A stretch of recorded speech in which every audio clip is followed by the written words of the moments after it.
Muda Soal UTBK tahun 2019. Nah, episode ini akan menarik karena kita akan membahas hewan yang jarang kita temui, yaitu paus sperma. Langsung saja pada pertanyaannya. Hewan paus sperma dikelompokkan ke dalam subordo yang sama dengan lumba-lumba karena A. Dapat berenang, B. Memiliki sirip ekor horizontal, C. Memiliki gigi, D. Menyusui, E. Mengeluarkan bunyi ultrasonik. Sebelum kita membahas lebih lanjut tentang paus sperma, kita akan membicarakan istilah-istilah yang sering ditanya di PTN, ujian tes masuk perguruan tinggi, terkait mamalia, yaitu di bagian ordo mamalia. Yang pertama, ada istilah monotremata. Monotremata artinya hewan yang punya paruh, mamalia berparuh, kakinya berselaput dan bertelur. Siapakah dia? Contohnya adalah platypus. Yang kedua, proboscoide. Proboscoide artinya punya proboscis atau punya belalai. Contohnya siapa? Gajah. Oke, berikutnya ada Chiroptera. Chiroptera adalah mamalia yang dia punya sayap. Siapa dia? Kelelawar. Berikutnya ada istilah mamalia yang berkantong, namanya marsupialia. Jadi mamalia berkantong ini adalah mamalia unik karena dia melahirkan bayi yang prematur atau dalam tahap embrio. Kemudian bayi prematur ini memanjat ke kantong induknya dan berkembang di dalam kantong. Jadi selain kanguru ada koala. Itu adalah contoh dari ordo marsupialia. Berikutnya, manusia adalah mamalia. Dia termasuk ke dalam ordo primata. Jadi sama dengan kera, sama dengan orangutan. Kita semua dalam satu ordo yang sama, yaitu primata. Berikutnya, ada ordo namanya cetacea. Cetacea ini merupakan dari kata cetus. Cetus diambil dari bahasa Latin yang artinya paus. Jadi cetacea adalah kelompoknya paus, lumba-lumba, itu adalah kelompok cetacea. Jadi mamalia yang hidup di laut. Dan tentu saja kalau dia mamalia hidup di laut, dia tidak pakai tangan tetapi pakai dayung. Oke. Berikutnya, ini adalah yang sering ditanya juga, yaitu dalam kelompok besar dia disebut ungulata. Artinya dia menggunakan jarinya atau kukunya untuk menopang seluruh berat badannya. Dan ini dibagi menjadi dua ordo, yaitu Perissodactyl, artinya hewan berkuku ganjil. Contoh hewan berkuku ganjil ini adalah kuda, zebra. Itu adalah contoh dari Perissodactyl atau hewan berkuku ganjil. Berikutnya hewan berkuku genap. Hewan berkuku genap contohnya adalah unta, babi, kambing. Itu adalah contoh dari Artiodactyl atau hewan berkuku genap. Oke, langsung saja kita bahas tentang paus. Ada nggak sih dari kalian yang masih bingung membedakan paus itu ikan atau bukan? Yaps, paus adalah mamalia. Dan wajar kalau kalian sedikit bingung bahwa paus, hiu itu hampir mirip. Tetapi paus itu mamalia karena dia mempunyai kelenjar susu dan menyusui anaknya, sedangkan hiu itu ikan dari kelas Chondroichthyes, artinya ikan bertulang rawan. Oke, langsung saja kita bahas perbedaan antara ikan besar, yaitu si hiu ini, dengan paus. Hiu representatif dari kelompok ikan, sedangkan hiu adalah representatif dari kelompok mamalia yang hidup di air, atau cetacea. Yang pertama, kalian bisa amati dari bentuk ekornya atau ekor dorsal. Kalau dia hiu, ini adalah gambar hiu, ekornya seperti ini. Bentuknya adalah vertikal. Nah, ekor ini dia fungsinya untuk bergerak ke depan, begini. Oke, kanan kiri kanan kiri. Sedangkan kalau dia paus, bentuk sirip belakangnya adalah horizontal. Disebutnya bukan sirip khusus untuk mamalia, disebutnya adalah flux. Ini mamalia yang punya sirip. Jadi bukan fin tapi flux. Oke, cara geraknya adalah mengepak ke bawah. Pak, pak. Oke, itu perbedaan pertama. Sekarang perbedaan kedua. Ini lebih melihat ke struktur anatominya, yaitu tentang ruang jantung. Ruang jantung dari paus, karena dia adalah mamalia sama seperti manusia, yaitu punya 4 4 ruang jantung, serambi kanan, serambi kiri, bilik kanan, bilik kiri. Sedangkan hiu atau kelompok ikan hanya memiliki 2 ruang jantung, yaitu serambi dan bilik.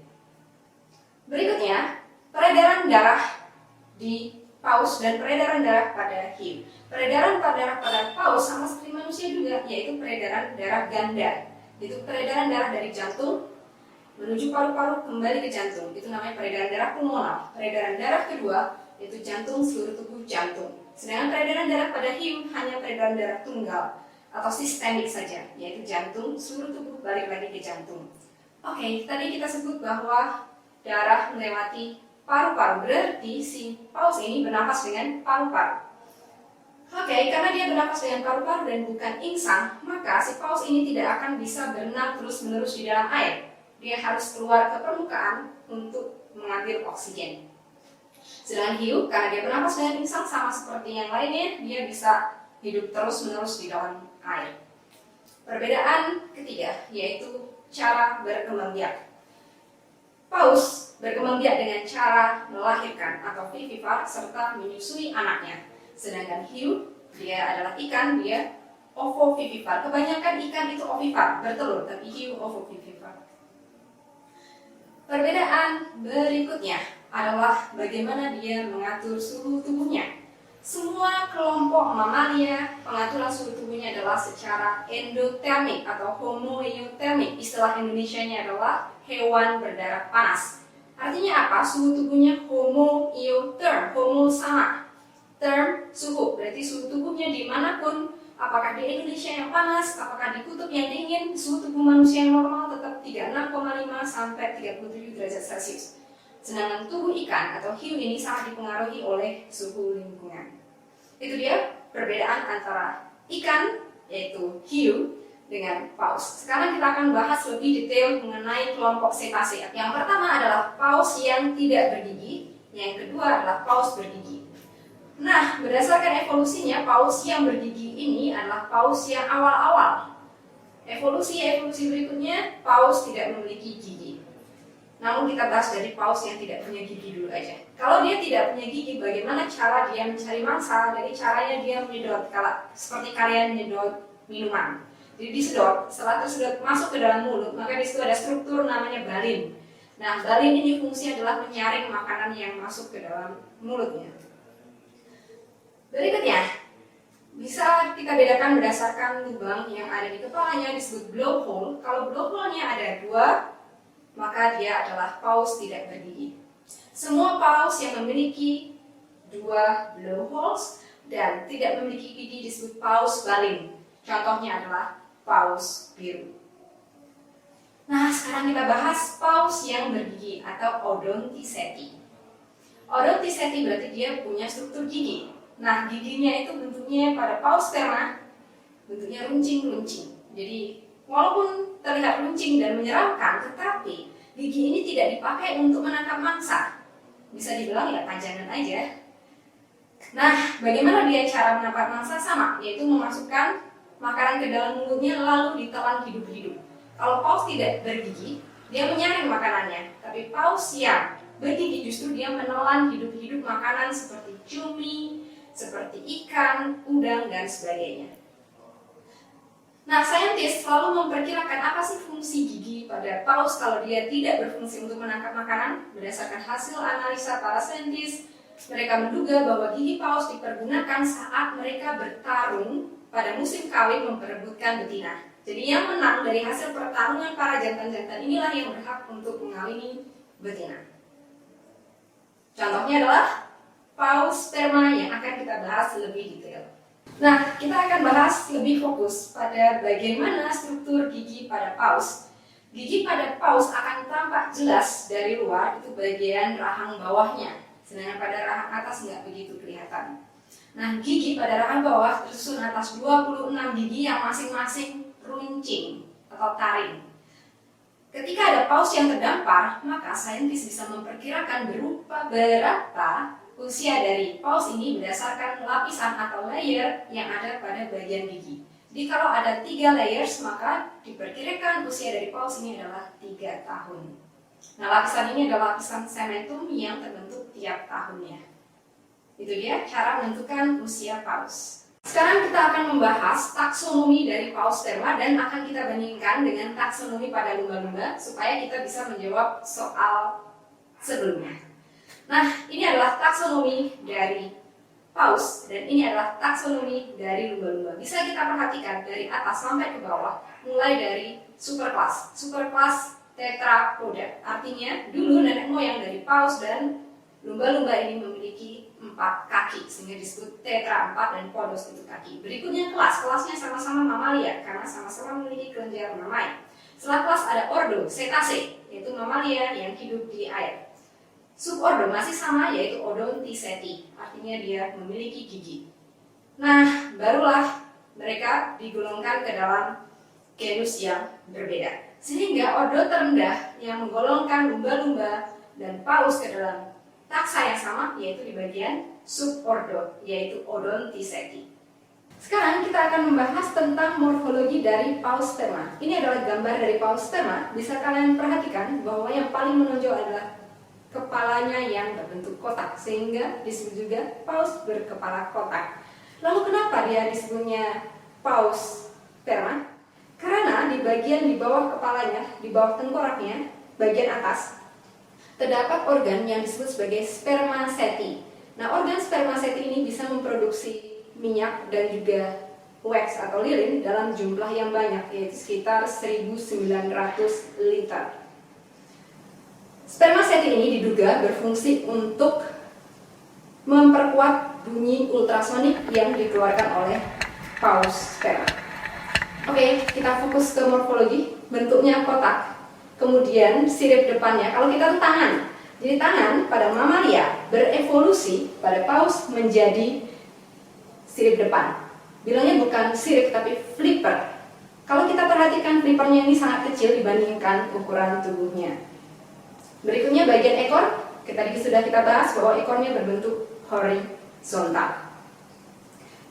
Nah, pada paus mengalami proses yang disebut dimorfisme. Pada paus dewasa, antara jantan dan betina ukurannya berbeda. Paus jantan dewasa ukurannya sekitar 19 sampai 20 meter dengan bobot 45 sampai 56 ton. Sedangkan pada betina, dia ukurannya lebih kecil, yaitu antara 11 sampai 13 meter dengan berat sekitar 11 ton. Nah, kita akan membahas part yang menarik, yaitu tentang relationship, yaitu tentang reproduksi pada paus. Nah, paus ini adalah paus yang unik karena tipenya adalah long distance relationship, karena paus betina akan berkumpul di lautan tropis, sedangkan paus jantan umumnya berada di lautan yang dingin atau di kutub, di Arktik atau Antartik, baru datang mengunjungi paus betina ketika musim kawin. Oke, kita bahas. Mulai dari mereka ketemuan, paus jantan akan bertarung dengan paus-paus jantan yang lain untuk memperebutkan paus betina. Biasanya yang menang adalah yang ukuran tubuhnya besar. Kalau ukuran tubuhnya besar, ya biasanya usianya juga sudah matang, sekitar 30-40 tahun. Nah, paus jantan ini akan mengawini paus betina. Setelah itu, paus betina akan mengandung selama 14-16 bulan. Dan hanya paus-paus betina yang usia di atas 9 tahun saja yang bisa dikawini. Di bawah 9 tahun masih anak-anak. Oke, setelah mengandung maka anaknya lahir. Anaknya bisa jantan, bisa betina. Oke, berikutnya yang mengasuh anaknya dari mengandung hingga mengasuh itu adalah ibunya. Bapaknya kembali lagi ke lautan Arktik atau Antartik, di laut-laut dingin. Nah, di situ si anak-anak paus ini akan dipelihara dan disusui oleh ibunya selama 3 sampai 3,5 tahun. Kalau kita hitung-hitung nih, berarti si induk ini baru bisa kawin lagi ketika sudah 5 tahun atau 4 sampai 9 tahun sekali baru dia bisa kawin lagi.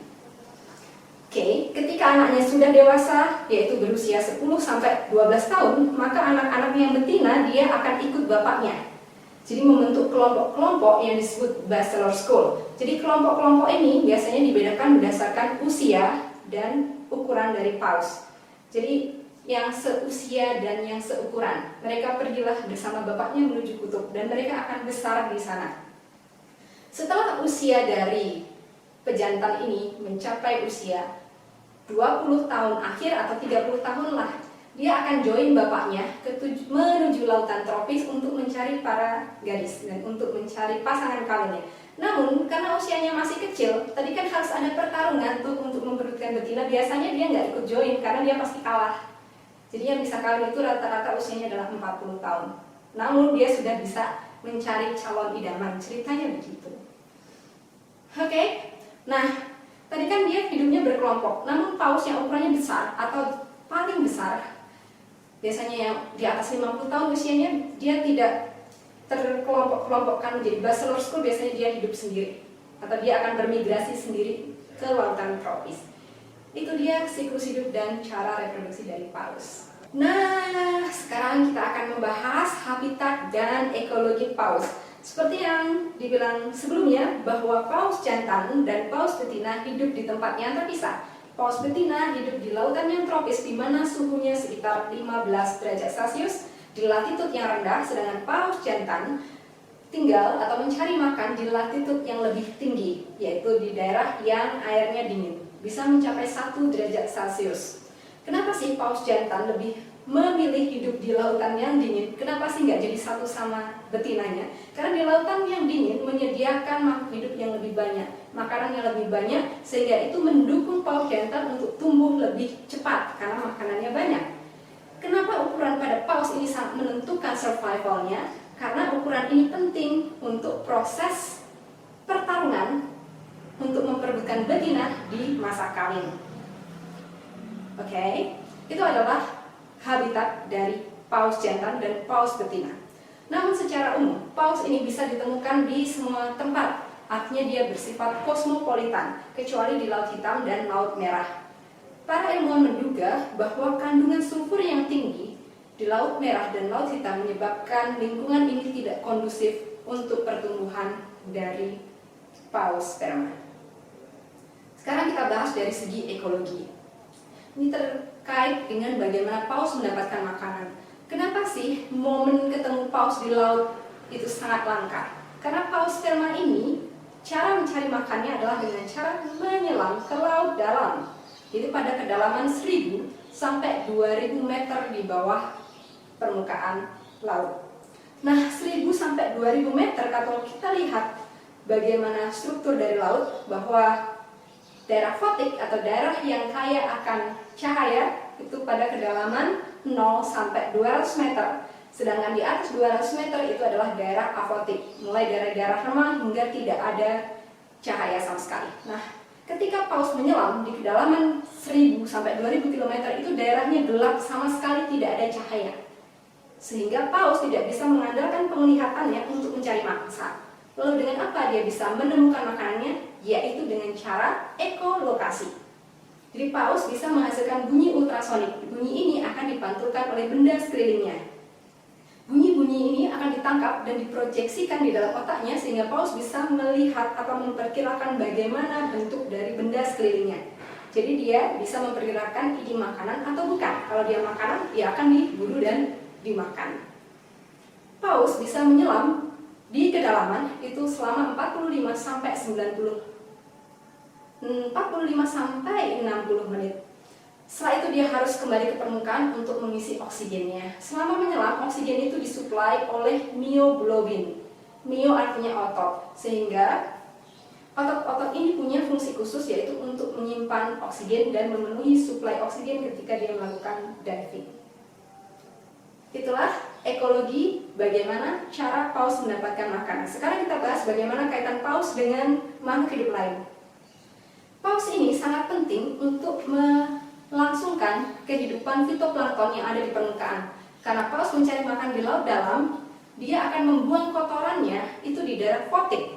Dan kotoran paus itu kaya akan mineral organik. Nah, mineral-mineral organik inilah yang akan dimanfaatkan fitoplankton untuk tumbuh. Jadi rantai makanannya tetap berlangsung.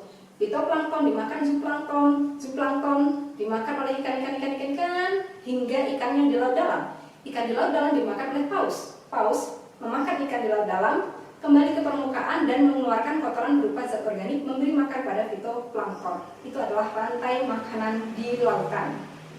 Itu dia. Sekarang kita akan lanjut kepada bagaimana evolusi paus. Kenapa paus itu mamalia? Padahal yang kita tahu mamalia itu ya di darat dan punya kaki, entah kakinya 4 atau tegak lurus seperti manusia. Kita bahas sekarang tentang evolusi paus. Paus diduga berasal dari mamalia berkaki 4. Sehingga super kelasnya adalah tetrapoda. Awalnya ada makhluk hidup berkaki 4, sekarang sudah punah tentunya. Namanya adalah Pachycetus. Pachycetus ini mirip berang-berang. Pachycetus berevolusi menjadi Ambulocetus. Jadi Ambulocetus ini morfologinya mirip seperti buaya. Ambulocetus berevolusi sepenuhnya, jadi kaki depannya berubah menjadi flipper. Ini disebut Basilosaurus. Jadi ini paus purba. Nah, Basilosaurus. Basilosaurus berevolusi selama jutaan tahun menjadi struktur yang kita kenal sebagai paus, yaitu cetacea. Nah, kita bahas bagaimana evolusi dari Basilosaurus hingga cetacea. Basilosaurus itu bergigi, panjangnya kurang lebih 25 meter, ditemukan fosilnya dan diperkirakan usianya adalah 50 juta tahun yang lalu. Setelah itu ada Coronodon. Coronodon masih paus bergigi. Berikutnya, antara paus bergigi dengan paus baling, paus yang tidak punya gigi, ada fosil antaranya yang disebut Maya balena atau disebutnya ibu paus. Nih Maya balena ini sudah kehilangan gigi, namun dia belum punya baling, sehingga ini adalah peralihan antara paus bergigi dengan paus baling. Nah, saintis memperkirakan bahwa usia dari Maya balena ini adalah 23 juta tahun yang lalu. Sehingga paus-paus yang bergigi dan tidak bergigi berevolusi di waktu yang tidak bersamaan. Oke, itu dia evolusi dari paus. Kita akan bahas hal paling menarik dari video ini, yaitu fakta unik tentang paus sperma. Fakta yang pertama adalah hanya paus tipe paus sperma yang mampu menghasilkan spermaseti. Nah, spermaseti selain berfungsi untuk paus juga berfungsi untuk manusia. Untuk paus dia berfungsi untuk ekolokasi, sedangkan untuk spermaseti ini diambil untuk diolah menjadi minyak yang akan digunakan untuk menerangi, jadi lampu zaman dahulu. Juga bisa dimanfaatkan untuk kosmetik, untuk pembuatan lip balm. Karena perburuan yang masif pada awal tahun 1990-an, keberadaan dari paus sperma ini menjadi langka, sehingga dikeluarkanlah ban atau larangan pada tahun 1986 tentang perburuan paus sperma. Akan tetapi larangan ini tidak disambut baik oleh negara yang menjadikan konsumsi paus sperma jadi bagian dari kultur budaya mereka. Contohnya saja Jepang. Jepang menjadikan makanan khas jadi sushi, daging paus sperma ini jadi bagian dari budaya mereka. Jadi mereka merasa bahwa budaya mereka akan hilang apabila mereka mengikuti ban ini. Apalagi setelah Perang Dunia. Jadi ketika Perang Dunia, Jepang mengalami kelaparan dan dia menjadikan paus ini sebagai sumber protein untuk memenuhi kebutuhan tubuhnya. Itu dia tentang spermaseti. Yang kedua adalah tentang golden flow atau emas yang mengambang. Emas yang mengambang ini sebenarnya adalah kotoran dari paus. Jadi kotoran paus itu sangat berharga. Tapi tidak semua kotoran ya. Hanya kotoran yang disebut sebagai ambergris. Apa itu ambergris? Jadi paus itu kan makan. Namun ada bagian-bagian dari makanan yang tidak bisa dicerna oleh paus. Contohnya adalah paruh dari cumi-cumi. Jadi kalau kalian makan cumi-cumi ada bagian yang mirip paruh tuh. Nah, paruh itu tidak bisa dicerna oleh paus sperma. Nah, untuk melindungi tubuhnya dari paruh yang tajam tadi, si paus sperma dalam pencernaannya mengeluarkan suatu zat yang menutupi bagian-bagian tidak bisa dicerna ini. Yang disebut sebagai ambergris. Jadi ambergris bisa dikeluarkan dengan cara dimuntahkan atau dikeluarkan lewat anus. Ambergris yang keluar itu baunya busuk, nama saja muntahan atau keluarnya juga dari anus kan. Jadi baunya tidak enak. Akan tetapi setelah tercuci oleh air laut yang awalnya baunya tidak enak dan warnanya adalah coklat, menjadi warnanya menjadi kristal, putih kristal dan berbau harum. Nah, ambergris ini banyak sekali dicari oleh pembuat parfum-parfum ternama seperti Gucci dan juga Chanel. Oke, namun Itu apa ya? Ambergris tadi karena berharganya orang jadi berburu paus sperma yang dilarang untuk mendapatkan ambergris. Padahal kan tidak semua paus sperma akan mengeluarkan ambergris, hanya 1 dari 100 paus sperma aja. Itu perbandingannya.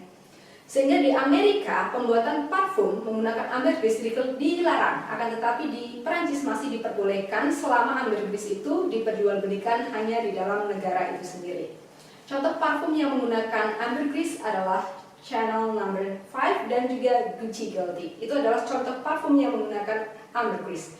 Jadi ambergris ini baunya musky, sehingga dicari banyak orang. Musky itu seperti bau woody, karamel, sweet, seperti itulah. Oke, jadi kalau kalian nemu ambergris bisa jadi kalian kaya mendadak. Karena harganya bisa sampai 20 hingga 30 juta per kilonya.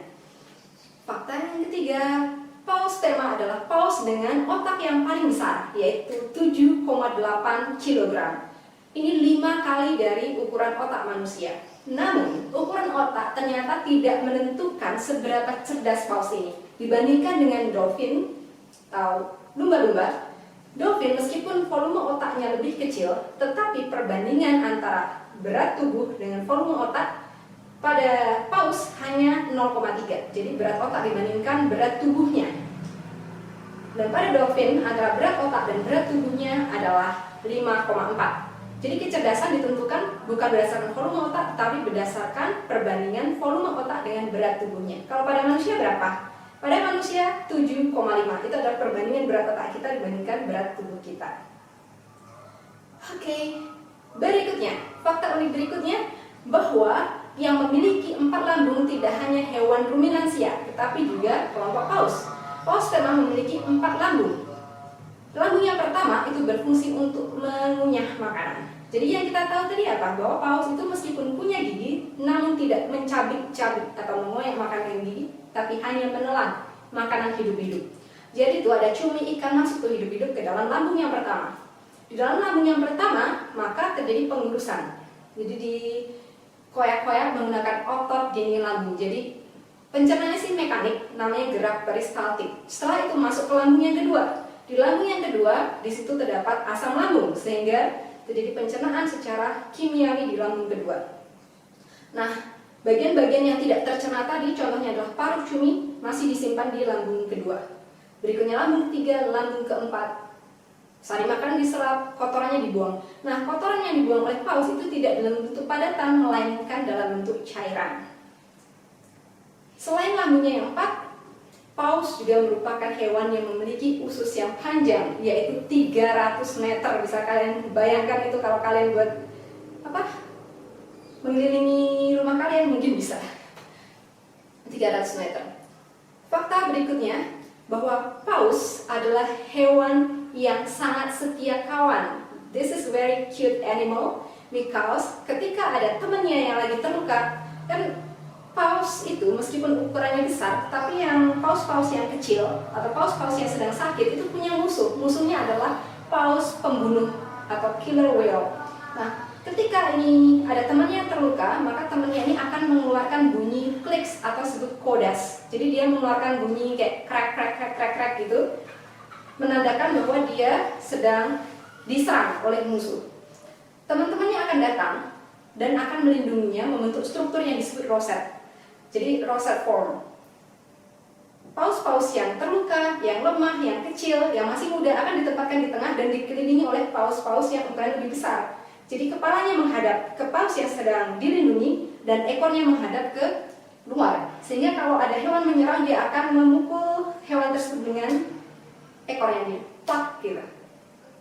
Oke, itu dia.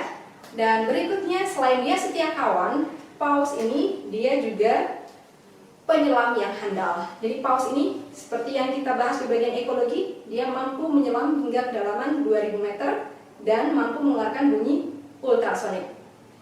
Oke, itu dia fakta-fakta unik tentang paus. Dan satu lagi, fakta yang paling mengejutkan karena ini ditemukan barusan, bahwa ternyata paus itu tidak seperti yang diduga para ahli sebelumnya, bahwa paus itu hanya tidur seperti ikan biasa, tidur menggunakan setengah otaknya saja yang tidur, tapi otak lain tetap jalan. Tapi ternyata ada di suatu saat bahwa paus ini juga akan tidur selama kurang lebih 7 menit selama sehari. Dan tidurnya ini bukan tidur biasa, tetapi dia tidur vertikal. Paus kan biasanya kan renang begini, tapi tidurnya begini. Dan tidurnya itu kalau apa ya istilahnya? Deep sleep. Jadi ketika ada ilmuwan yang mencoba untuk meneliti dia tidak terganggu atau tetap aja. Dan ini posisinya sekitar 5 meter atau 9 meter di bawah permukaan laut. Jadi ini fenomena yang langka dan unik sekali.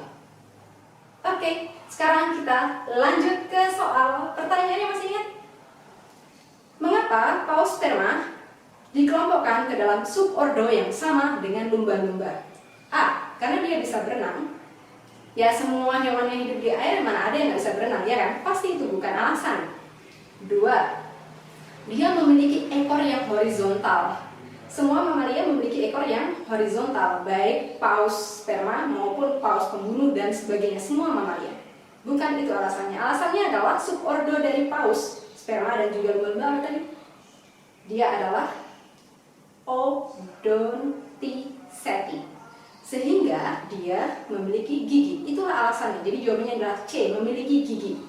Sedangkan yang dia menyusui, semua mamalia juga menyusui. Jadi bukan. Yang E, memiliki apa tadi? Mengeluarkan bunyi ultrasonik. Kalau kalian bayangkan pasti itu bukan jawabannya, karena kelelawar juga mengeluarkan bunyi ultrasonik. Jadi itu pasti bukan alasan. Jadi untuk soal yang tidak pernah kalian temui sama sekali, kalian bisa eliminasi. Pertama, kalian bisa eliminasi dari mana tadi? Mengeluarkan bunyi ultrasonik pasti bukan. Dapat berenang pasti bukan. Menyusui pasti bukan. Jadi kalian punya dua pilihan, ekornya horizontal atau dia bergigi. Paling enggak peluang kalian benar adalah 50-50. Seperti caranya ketika kalian menemukan soal yang kalian tidak tahu sama sekali. Baiklah, itu dia video. Semoga ini menarik dan membantu kalian untuk mengikuti ujian tes PTN baik UTBK, SIMAK Ilmu, UM, UGM maupun tes yang lainnya. Baiklah, jangan lupa untuk subscribe, dukung channel ini, dan jangan lupa share supaya ketika kalian membagikan kebaikan bagi teman kalian terbantu. Mudah-mudahan pahala dan kebaikan itu kembali kepada diri kita. Terutama kalau kalian ada pertanyaan, insya Allah dengan senang hati kita, Tips iCourse, akan menjawabnya di video berikutnya. Bye-bye!